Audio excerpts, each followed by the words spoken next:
Guys நம்ம இப்போ செஞ்சிக்கோட்டைக்கு போயிட்டுருக்கோம். ஃபோனு செஞ்சிக்கோட்டை கிளம்பிட்டோம்.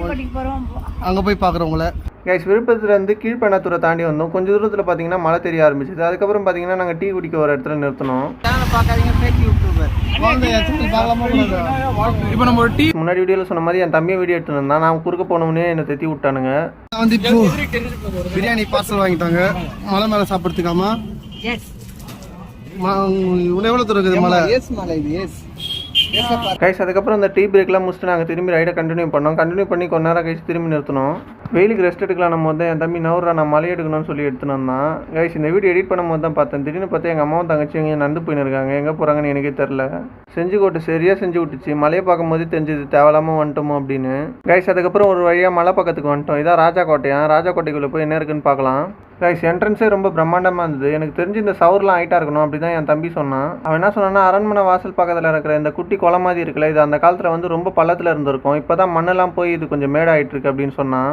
எப்படி பார்த்தாலுமே எதிரி படைங்க பார்த்தீங்கன்னா வாசலில் தான் வந்து அட்டாக் பண்ண முடியும். அதனால பார்த்தீங்கன்னா ராஜா இந்த மாதிரி டெக்னிக் யூஸ் பண்ணி அவங்க வராத மாதிரி பண்ணியிருப்பார் அப்படின்னு சொன்னான். அப்புறம் எல்லாரும் பார்த்தீங்கன்னா கும்பலாக ஒரு கிணறு பார்த்துட்டு இருந்தோம். என் தம்பி தான் சொன்னா இது தர கிணறு, யாருமே விழக்கூடாதுன்னு இப்போ தான் இவங்க மேலே கட்டியிருக்காங்க அப்படின்னு.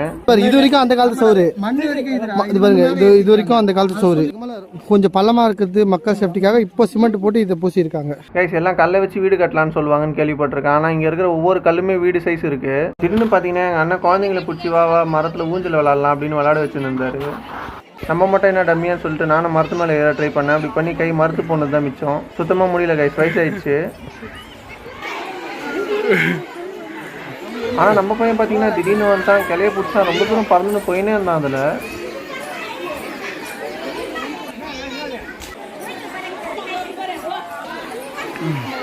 இதை பற்றி எனக்கும் வீரம் வந்துச்சு. கைதான் மறுத்து போயிருக்கு, மனசு மறுத்து போலன்ட்டு நானும் ஒரு ஜம்பு போட்டேன். கைஸ் தம்பிங்க நாங்களே எப்படின்னா அண்ணன் எப்படின்னு உங்களுக்கே தெரியும், கோட்டை மேலேயே ஏறிடுவார். கைஸ் அண்ணன் அப்படியே பறந்து போயிட்டாரு. ஆனால் எங்களுக்கு தான் அந்த மலை மேலே ஏறதுக்கு ரொம்ப கஷ்டமாயிடுச்சு. சரியான ஆயிட்டு கைஸ், யாருமே சொல்ல இது இவ்வளோ கஷ்டமாக இருக்கும்னு. பறந்து போன அண்ணன் எங்கே போனாருன்னு தெரில, அவரை தேடின்னு இருந்தோம் கொஞ்ச நேரம். கைஸ் அதுக்கப்புறம் பார்த்தீங்கன்னா எங்கள் அண்ணன் பறந்துனே வந்தார் திடீர்னு.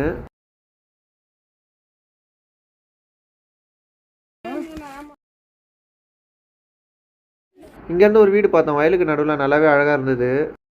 அதுக்கப்புறம் பரபரன்னு நம்ம பையன் குகையிலேருந்து வெளியே வந்தான். இந்த பியூட்டிஃபுல் வியூவோட நம்ம வீடியோவை கம்ப்ளீட் பண்ணுறோம்.